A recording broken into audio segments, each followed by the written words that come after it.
السلام علیکم ورحمۃ اللہ وبرکاتہ۔ امید ہے آپ سب خیریت سے ہوں گے۔ میں ہوں محمد رسول اللہ خان۔ الحمدللہ یہ دین کی محنت ہو رہی ہے اور اللہ تعالی ہم سب کو اس دین کی محنت کے لیے قبول فرمائے۔ سلسلہ چل رہا تھا بانی تبلیغ حضرت مولانا محمد الیاس کاندھولی رحمۃ اللہ علیہ کی دینی محنت۔ اسی سلسلے میں آج یہ ہمارا چھٹا حصہ ہے، اور جس میں کام کا استحکام اور تائید ازلی۔ شروع میں عوام اور اہل علم اس کام کی طرف متوجہ نہیں ہوئے۔ بہت سی سطح میں لوگوں کو اس اصلاحی تحریک کے نام یعنی تبلیغی جماعت سے بہت دھوکہ ہوا، لیکن جب لوگوں نے قریب تر ہو کر اس کو دیکھا تو انہیں معلوم ہوا کہ یہ کام ہے تبلیغی کام نہیں ہے، بلکہ ایک عمومی اصلاح کا ایک ٹھوس پروگرام ہے۔ جماعت کے لیے جو لوگ وقت دیتے ہیں وہ صرف دوسروں کو کلمہ اور نماز ہی نہیں سکھاتے، بلکہ خود بہت کچھ سیکھتے ہیں، اور ان کی زندگیوں میں فی الواقع ایک انقلاب آ جاتا ہے۔ خود مولانا کا نقطہ نظر بہت بلند تھا۔ مولانا کے سامنے فقط اتنا ہی نہیں تھا کہ وہ عوام الناس نماز روزہ سیکھ لیں اور کچھ ذکر اذکار کا پابند ہو جائیں، بلکہ مولانا پوری ملت اسلامیہ کو بیدار کر کے انفرادی زندگی سے لے کر اجتماعی زندگی تک کو اسلامی بنانے کی فکر رکھتے تھے۔ چنانچہ ایک مجلس میں فرمایا، ہماری اس تحریک کا مقصد یہ ہے کہ مسلمانوں کو کیا آیا ہے نبی کے ساتھ سکھانے، یعنی اسلام کے پورے علمی اور عملی نظام سے امت کو وابستہ کر دینا۔ یہ تو ہے ہمارا اصل مقصد۔ اپنے قافلوں کی جماعت، چلت پھرت اور تبلیغی گشت پہ اس مقصد کے لیے ابتدائی ذریعہ ہیں۔ کلمہ اور نماز کی تلقین و تعلیم گویا ہمارے پورے نصاب کی الف با تا ہے۔ دینی مراکز میں جو لوگ جاتے ہیں ان کو یہ بھی ہدایت کی جاتی ہے کہ بزرگوں کی مجلس میں تبلیغ وغیرہ کا کوئی ذکر مت کریں، بلکہ بزرگوں کی مجلس میں بیٹھ کر فیضیاب ہوں اور کچھ وقت مقرر کر کے آس پاس کے علاقوں میں تبلیغی گشت بھی کریں۔ چنانچہ اس طریقے سے کام ہوتا رہا اور اہل بصیرت اور مشائخ وقت کا اس کام کی طرف اطمینان ہو گیا۔ یہ کام وقت کا اہم تقاضا ہے اور اس کا طریقہ کار ہر لحاظ سے مناسب اور صحیح ہے۔ چنانچہ مولانا اشرف علی تھانوی صاحب رحمۃ اللہ علیہ اور مولانا خلیل احمد سہارنپوری رحمۃ اللہ علیہ اور شیخ الہند مولانا حسین احمد مدنی رحمۃ اللہ علیہ اور شاہ عبدالرحیم رائے پوری رحمۃ اللہ علیہ، حضرت مولانا عبدالقادر صاحب رحمۃ اللہ علیہ اور مولانا حسین احمد مدنی رحمۃ اللہ علیہ اور دوسرے بزرگوں نے نہ صرف اس کی توثیق کی اور تصدیق کی، بلکہ اس کی تائید اور حمایت کی اور اپنے مریدین اور احباب کو یہ فرمایا، اس جماعت کے ساتھ تعاون کی تلقین فرمائی۔ اس طرح بہت سے واقعات ایسے بھی پیش آئے جس سے معلوم ہوا کہ تائیدی اداری اس جماعت کی شامل حال تھی۔ ایک واقعہ جو مرشد حضرت مولانا عبدالقادر صاحب رائے پوری رحمۃ اللہ علیہ نے رمضان المبارک 1374 ہجری میں گھوڑا گلی کی ایک مجلس میں فرمایا ایک دفعہ مبلغین کی ایک جماعت حضرت کے بلانے پر جا رہی تھی۔ گاڑی سے اترے تو معلوم نہ تھا کس طرف کو چلیں۔ آخر ایک نے کہا ایک طرف منہ کر کے چل لو۔ چنانچہ چلتے رہے۔ ایک جگہ سے آواز آئی، ٹھہرو ٹھہرو، راستہ بھول گئے ہو۔ چنانچہ ٹھہر گئے۔ تھوڑی دیر بعد دو آدمی آئے اور کہنے لگے تم راستہ چھوڑ کر جا رہے ہو، ادھر ہمارے پیچھے پیچھے آؤ۔ یہ ان کے پیچھے ہو لیے۔ ایک جگہ پہنچے تو دور سے روشنی نظر آ رہی تھی۔ کہنے لگے وہ جو روشنی نظر آ رہی ہے ادھر ہی کو جاؤ۔ اب ہم جاتے ہیں۔ ان لوگوں نے پوچھا جناب آپ اپنا نام تو بتاتے جاؤ۔ اس پر ایک نے کہا کہ رحمت اور دوسرے نے کہا میرا نام ہمت ہے۔ چنانچہ یہ کہہ کر غائب ہو گئے۔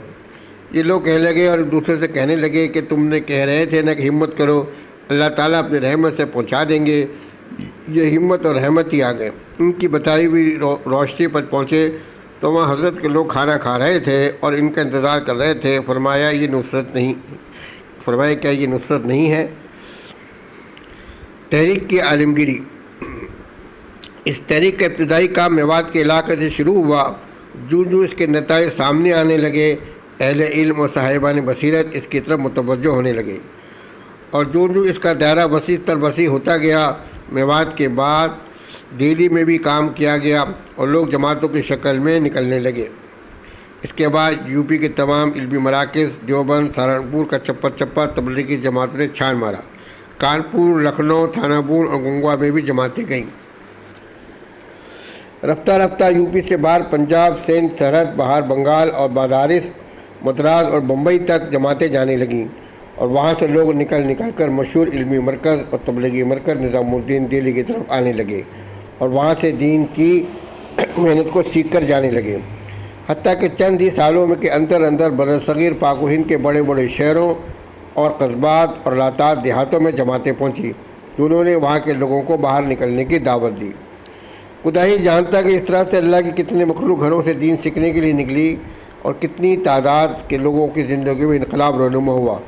مولانا کی زندگی میں ہندوستان سے باہر حجاز، شام، بحرین وغیرہ میں بھی کام کی دعوت دی گئی۔ اس کا قاطر قوا اثر یہ ہوا کہ آخر 12 جولائی 1944 کو مولانا کا انتقال ہوا اور آپ کے صاحبزادے حضرت مولانا یوسف صاحب رحمۃ اللہ علیہ جانشی عمل میں آئی۔ کام جاری تھا، چنانچہ چلتا رہا اور تحریک کا سلسلہ پھیلتا گیا۔ مولانا کی سب سے بڑی خصوصیت مولانا کا آخرت پر کامل یقین اور ہر وقت اس کا استحضار تھا۔ جن لوگوں نے مولانا خلیف سے دیکھا ہے، ان کی زبانی و تحریر بیان کی ہے کہ مولانا کو تمام حرکات و سکنات سے واضح ہوتا تھا کہ جنت اور دوزخ آپ کے سامنے ہے۔ مولانا منظور نعمانی لکھتے ہیں، جسمانی لحاظ سے اگرچہ نہایت ضعیف اور ناتواں تھے، مگر اس مقدس مقصد کے لیے اسی انتھک محنت اور اس قدر کا بے پناہ جدوجہد کر کے دکھا گئے۔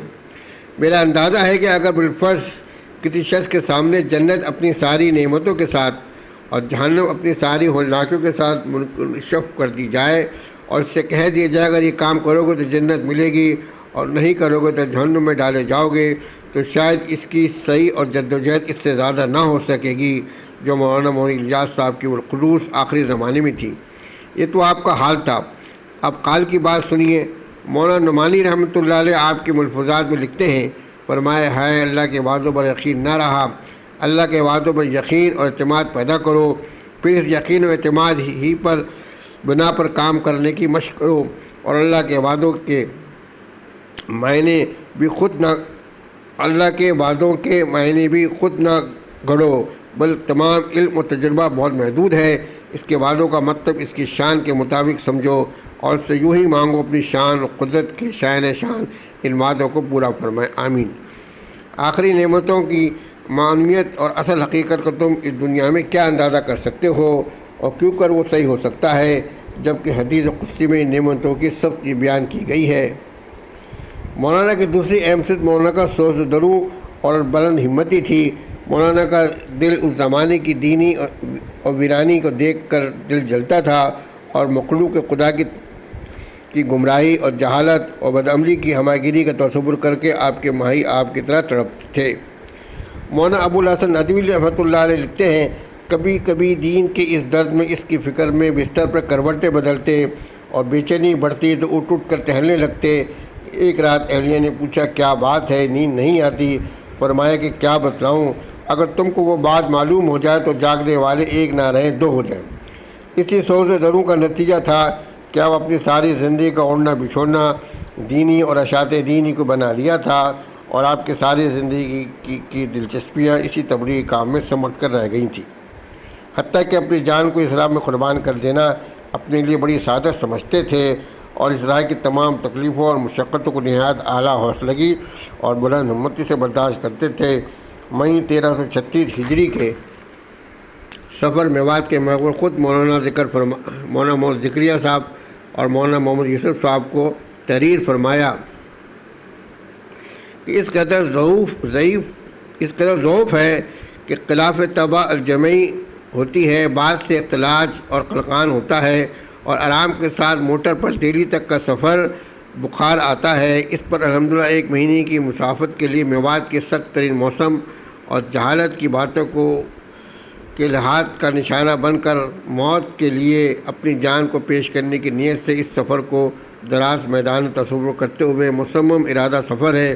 گویا یہ سفر جہاد ہے، مگر اپنے ضعف سے اور اپنی کم ہمتی سے نہایت خوف ہے کہ نفس نفس شدید اللہ اکبر کرب اور خوف نفس شدید برائت کے مقابلے سے فرار ہو کر نامردی سے واپس ہوگا۔ دعا کرو جان کے جانے تک عمل حق تعالیٰ شان و شدید اللہ تعالیٰ اس کو آرام فرمائے اور یہ ہم کو پورا کر کے سلامتی کے ساتھ باہمت اور نصیب فرمائے۔ اپنے اس سفر کو اہم فریضہ اور محنت کی رعایت کے سنگین تری معاشیت سمجھ کر اپنی زندگی سے اللہ اکبر مایوس ہو کر سفر کر رہا ہوں۔ یہ تھی جی مولانا کا فکر اور درد سو امت کے لیے بیماری کے اندر بھی اللہ کے راستے میں نکلنا۔ اللہ پاک ہمیں جو ہے ان سب باتوں پر عمل کرنے کی توفیق نصیب فرمائے۔ آج کی ویڈیو تھوڑی بڑی ہو گئی کیونکہ وہ سلسلہ چل رہا تھا، ابھی اور بھی انشاءاللہ باقی باتیں انشاءاللہ کل کی ویڈیو میں ہیں۔ اور کچھ الفاظ ایسے ہیں جو لکھنے کے وجہ سے یہ بہت پرانا لکھا ہوا ہے، اور تقریباً 40 سال پہلے میں جب ریونٹ نظام الدین کے سفر میں گیا تھا تو وہاں یہ میں نے لکھا تھا۔ اور اللہ پاک ہم سب کو عمل کی توفیق نصیب فرمائے اور ہم سب کو دین کی عالی محنت کے لیے قبول فرمائے۔ وآخر دعوانا والحمد للہ رب العالمین۔ جزاک اللہ۔ السلام علیکم ورحمۃ اللہ وبرکاتہ۔